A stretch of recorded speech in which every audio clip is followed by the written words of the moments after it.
Hey everyone, it is Ringgold. I am part of the test team for IEH2. I just wanted to do some tutorial videos for everyone. In this video, I will be going over modifiers and what they do and some reasons why you want to run the modifiers. So to start things out, you need to complete Super Dungeon 6 quest in the global quest line. This will unlock the modifier button. To do that, you need to clear 100F in the Slime Hideout Super Dungeon. Once you do that and you clear it, we will go ahead and go to the Super Dungeon tab, and we can see the modifier button now. Slime Hideout, each of the Super Dungeons have that now. So what is a modifier? Modifier is something that will, well, like it says, modify your Super Dungeon run. We can start off with opening up the button, and we can see that there are additives, subtractive, and multiplicative. So the additive, it can be a little confusing with the wording, but when you're using the additive, it is going to add some negative type challenges to your Super Dungeon run. What I mean by that is some of these, like, this will add 1 point plus 1, which will then also decrease the amount of power-ups that are shown up on a safe zone by 2. So if you only had 3 power-ups that would show up on a safe zone, you'd only actually have 1 if this was checked.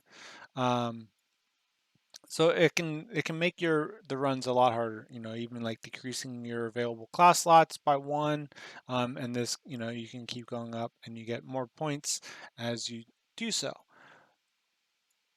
So the reason why you want to start going for modifiers is to get the highest modifier points cleared. This will help in a lot of different reasons, and I'll go into that later once I get through this additive and whatnot.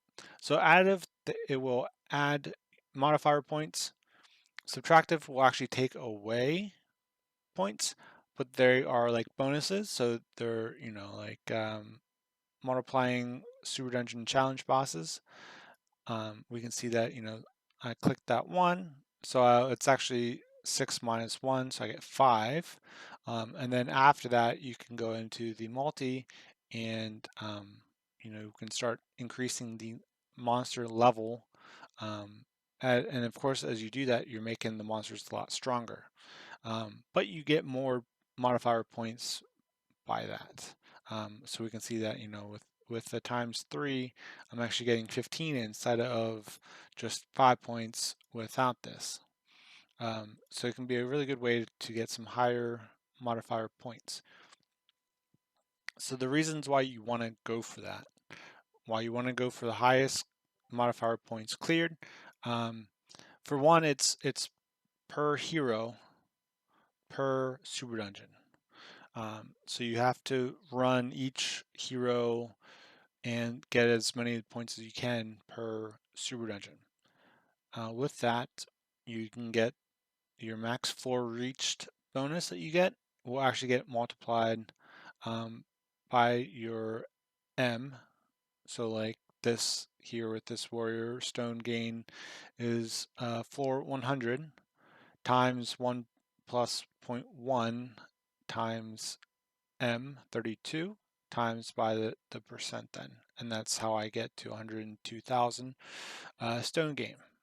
So it can really boost your max floor reached rewards that you get for each hero per Super Dungeon. The next biggest one is going to be your total modifier milestones. So what this is it's scoring up each of your Super Dungeons individually with the heroes. So we can see if I'd add all these up, I would get to 180. And then in Spider, I only have 80. So 180 plus 80, 260. So I can unlock all these modifier milestones, and there's some really good ones. A lot of them will, like I'm trying to see if I can't find it, but there's one that will increase the amount of tickets that you can get per quest from the cartographer. So you can start getting more tickets each day. The next good reason is that your piece of Ruby will increase by your mod level. The math is something like, I think it's the floor divided by 10 plus mod level times the super dungeon number. Super dungeon number 1, 2, 3, 4, and 5 currently. And then, the next one will be 6.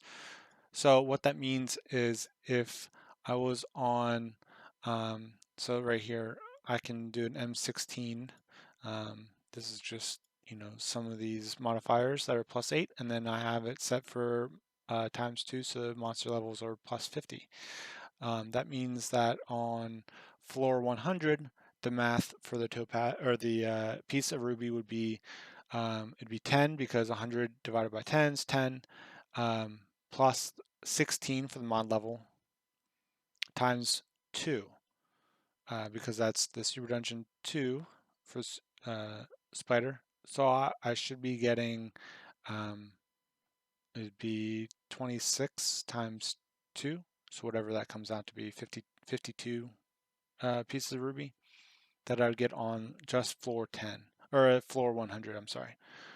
So it can be a good way to increase your pieces of ruby that then can be converted into rubies. One other good reason to do modifiers, if you're having issues clearing other super dungeons, like say with my wizard, I'm mostly physical based on my power-ups, so wizard has a hard time clearing. What I could do is go to the additive, add some additives, some of the easier ones that you can do, and then you could also then use some of the subtractive ones. And like for me, I can do this challenge boss damage multiplier by 800%.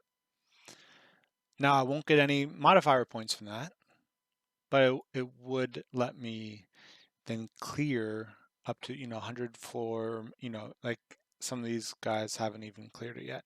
So that could maybe help push me into the 100 clear range, and then get a bunch more topaz and all the other bonuses like the max floor reached. So it can be a good way to get some of the clears on the dungeons that you're having a harder time with. Now, the last reason is that you get mother gems. So this is just it's based the same way as you get the max floor reached. Let me go here. Max floor reached. It goes off of this number, your highest point gain currently.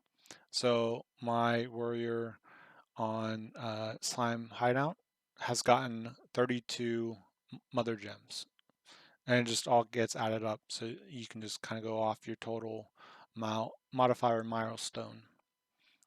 You will get that many mother gems. Now, mother gems are good for the gem rituals. This is the only use for the mother gems.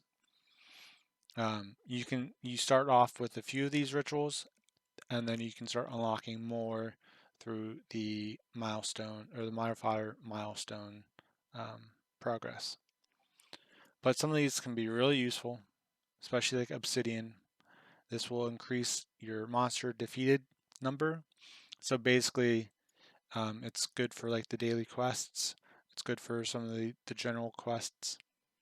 Even the title quests, like your super dungeon one, it will help increase the amount of kills that you get. It doesn't give you more rewards. It just pretty much, with mine, I get 91 plus the one that I do kill. So 92 per actual one defeat. So if I kill a mob, it's actually going to get counted as 92 instead of just the one.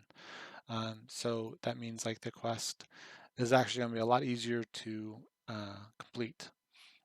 So that can be really useful for like this title quest, and a lot of the general quests that you can do. So gem rituals are really helpful. There's some really good ones that I won't spoil here.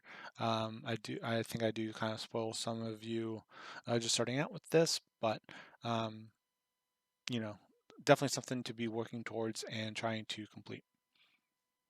Uh, the last thing I want to kind of go over is some of the easier modifiers that you can be doing, kind of even starting out with. As soon as you clear 100F for the first time, you can most likely be able to jump right into the modifiers. So the ones that I would start off with, and you may have to play around with it too.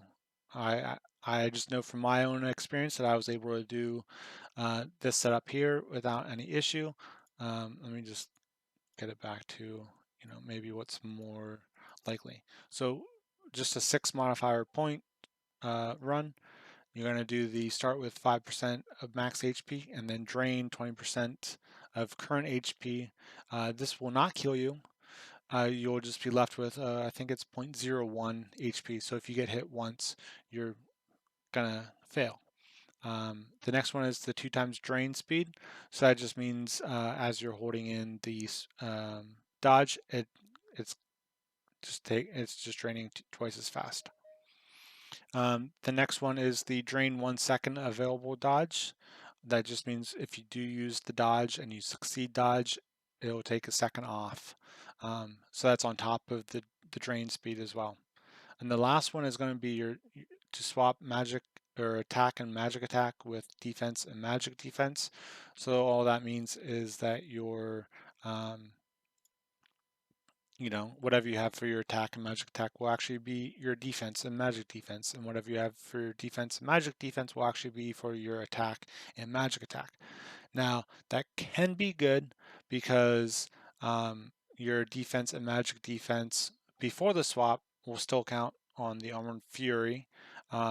So if you have a higher attack and magic attack when you swap, you'd actually be taking less damage. So you kind of have to watch what your all 4 of these stats are when you're in a super dungeon. But it can be still pretty easy to start off with and work your way up towards to higher modifiers. Some of the ones that can be a little bit on the easier side. Now, if you start adding all this stuff up, it can start getting harder and harder. And this is kind of depending on where you are. But disable move can be a good one to try. The base damage coin per defeat is fixed at 1. Can be okay. It can be a little challenging at times because if you don't get the dungeon coin power up, it can be brutal sometimes. You actually there's I think it might be like 280. I think there's some here that you might be able to do as well.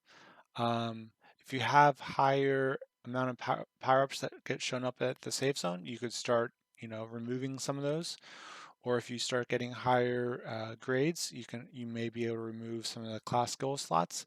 Some of the easier, like Angel might be able to get rid of at least 1 right away, and just go down to your basic attack. The drain HP per second will kill you, so you gotta kind of watch. You most likely do not want to combine the drain with this drain because of how low you actually start with your HP because of this one. So maybe just do one or the other. It just kind of depends on how much HP you have and how fast you can get a heal power up. But starting off, I would probably just do this one since this one cannot kill you. The reduce the effect of power-ups can be a little tricky here and there. The monster cast starts at full can be a surprise at points, but most likely on the easier side. The monster explode on death is, I'll say, doable in the earlier levels. Like I would not go past a certain monster level, but like in the slime hideout, you may be able to handle just without any kind of increasing a monster level. So you may just have to play around with this monster explode, but once you really get into modifiers and higher monster levels, it becomes almost impossible to survive just because of how much the damage explode. You can't dodge it, you just have to kind of watch out for that. And I think that's pretty much modifiers. So quick recap, getting higher modifiers increases your max floor reach, your modifier milestones, and also gives you more mother gems for the rituals. And also more pieces of ruby as you progress up in there. So thank you for watching.